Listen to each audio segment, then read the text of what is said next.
bahwa di abad 20, berarti 2020 ya, itu akan terjadi hal yang memang bisa dikatakan banyak orang pilihan Allah terlihat oleh sesama manusia yang memang terlihat seperti mendapatkan ujian yang sangat berat. Jadi intinya banyak orang baik yang akan diuji di abad 20, tetapi ujiannya itu yang disebut dengan ibtila nikmat, yang memang langsung datang dari Allah, karena Allah menguji seseorang itu untuk bisa mendapatkan keimanan. Karena orang itu iman dan karena orang itu mukmin, maka dari itu Allah berikan ujian. Tetapi kalau yang di abad 20 orang tidak mendapatkan ujian, berarti itu masuk ke dalam golongan orang yang tidak mempunyai keimanan dan bukan termasuk orang mukmin.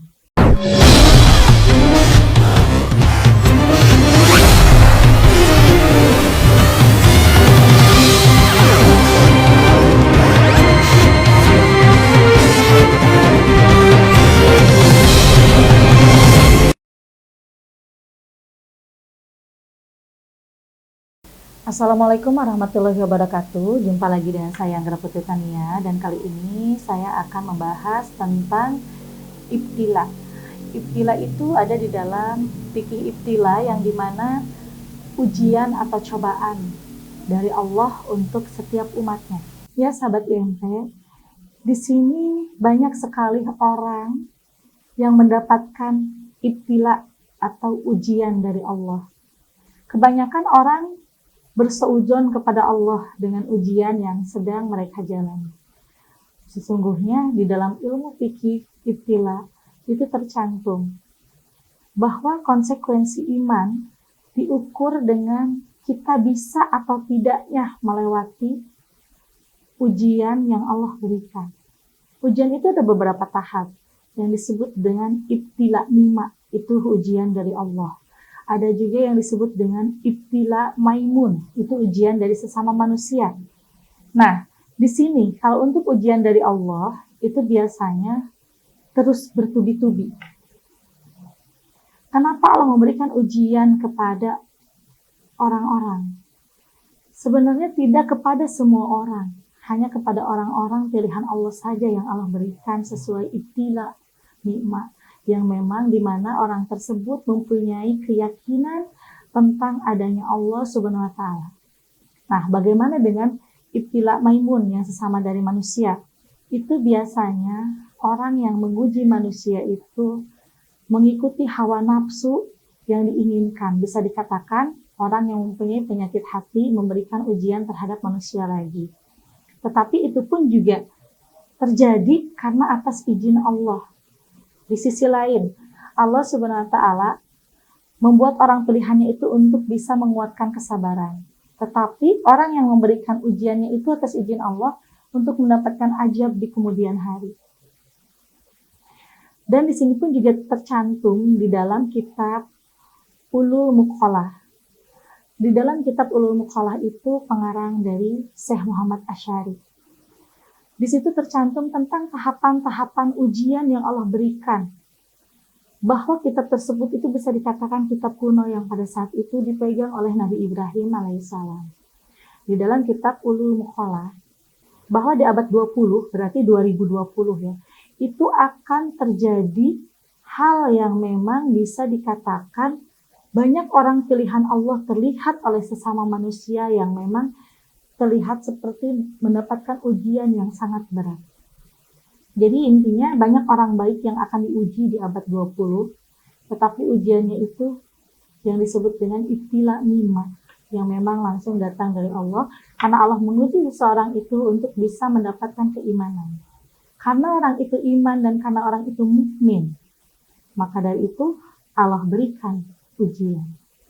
Tetapi kalau yang di abad 20 orang tidak mendapatkan ujian, berarti itu masuk ke dalam golongan orang yang tidak mempunyai keimanan dan bukan termasuk orang mukmin. Jadi di sini kita bisa melihat ya, karena bisa dikatakan di dalam Al-Quran, kiamat sudah dekat. Dari 2020 sampai 2025 tercantum di dalam kitab Ulul Muqalah. Orang pilihan Allah akan lebih banyak diuji. dibanding dengan orang yang akan mendapatkan ajab. Nah, kapan bisa mendapatkan kebahagiaan hakiki? Itu jelas di tahun 2025 di dalam kitab Ulul Muqallah, orang yang menjadi pilihan Allah, yang diuji terus-menerus dari abad 20, itu akan mendapatkan kebahagiaan yang hakiki di 2025. Intinya akan terlepas dari ujian sesama manusia, ujian dari Allah, dan juga ujian harta. Nah, bagaimana kita bisa mendapatkan kebahagiaan yang hakiki? Berarti di situ kita jangan pernah kita seujon kepada Allah. Justru di sini kita harus berhusnuzon kepada Allah. Karena tercantum di dalam hadis riwayat Imam Bukhari bahwa Allah Subhanahu wa taala akan memberikan apapun itu sesuai apa yang disangkakan oleh manusianya sendiri. Allah akan memberikan ujian kepada iman seseorang. Allah pun juga akan memberikan ujian kepada orang yang mukmin. Jadi jangan pernah kita berseujung kepada Allah. Kenapa ya? Kita sudah melaksanakan sholat yang 5 waktu. Kita pun juga sudah sangat iman terhadap keimanan. Kita pun juga sudah sangat bertakwa, bertawakal, ikhlas, dan segala macam lah.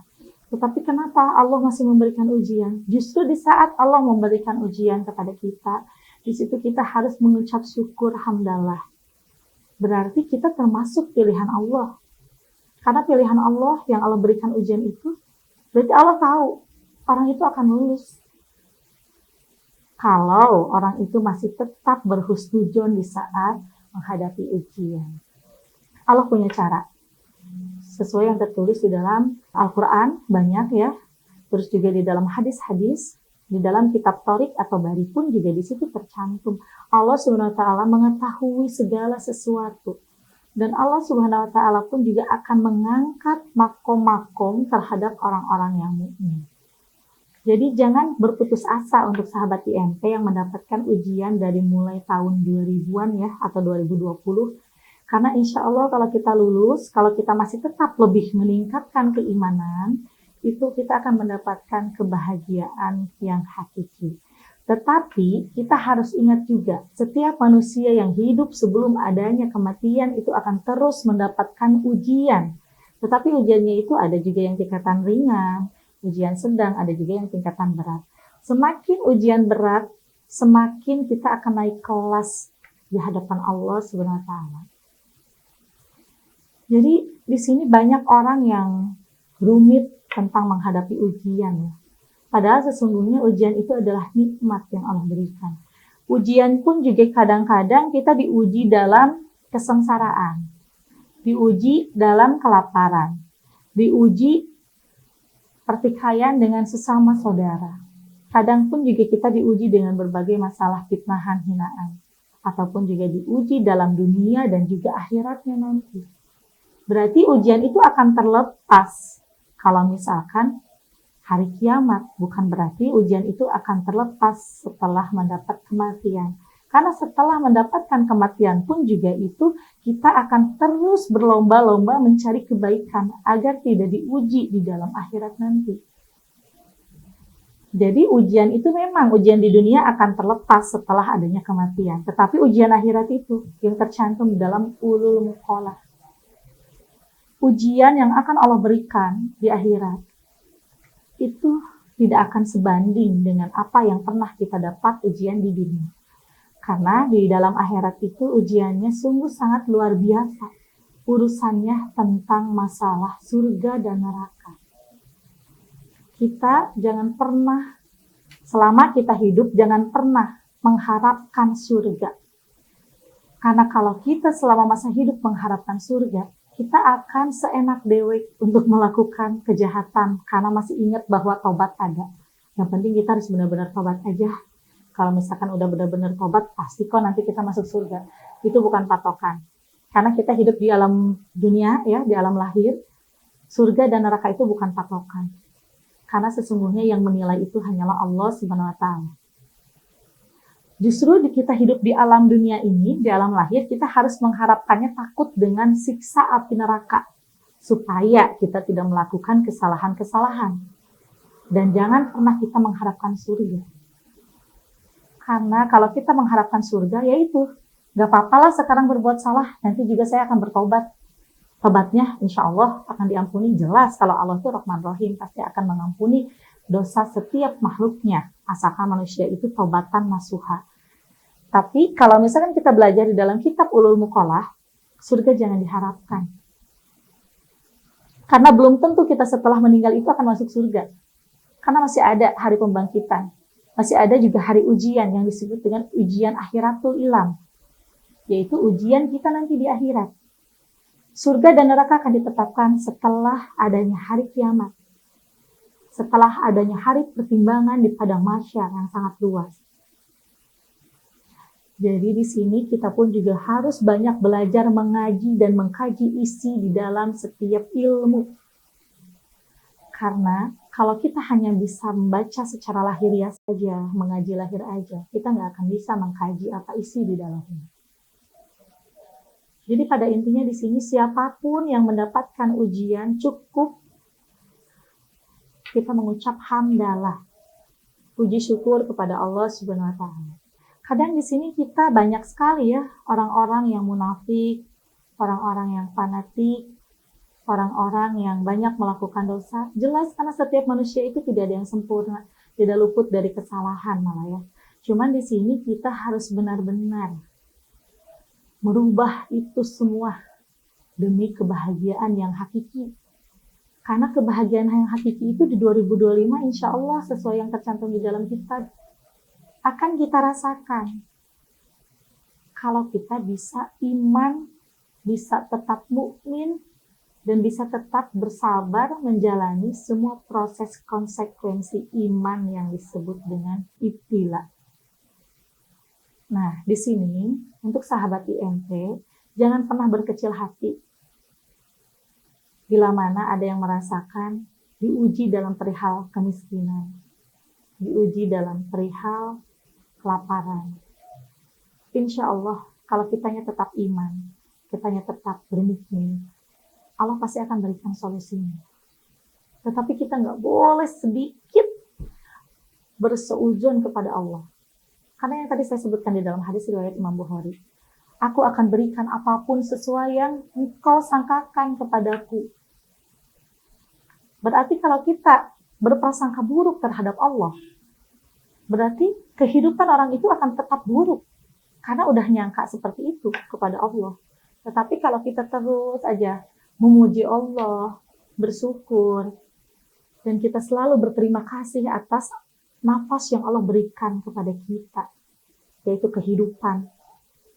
Insya Allah Allah akan memberikan berlimpah ruah apapun yang kita inginkan, asalkan kita berbaik sangka kepada Allah Subhanahu wa taala.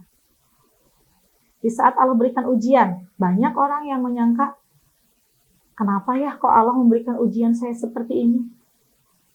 Jangan seperti itu, karena itu namanya salah sangka. Justru di saat kita mendapatkan ujian, alhamdulillah ya Allah, Engkau berikan ujian ini. Dan saya kembalikan kepadamu ya Allah. Saya insya Allah siap untuk melewatinya. Karena Engkaulah yang akan bisa menyelesaikan semua ini. Berarti kita hidup di dunia ini cukup manut dan menerima ketentuan dari Allah Subhanahu wa taala. Ya mungkin sahabat IMP di sini cukup sekian ya pembahasan dari saya. Insya Allah nanti ke depannya saya akan bahas lagi yang lebih menarik lainnya dan yang lebih detail tentang pembahasan ibtilah. Saya pamit undur diri. Wassalamualaikum warahmatullahi wabarakatuh.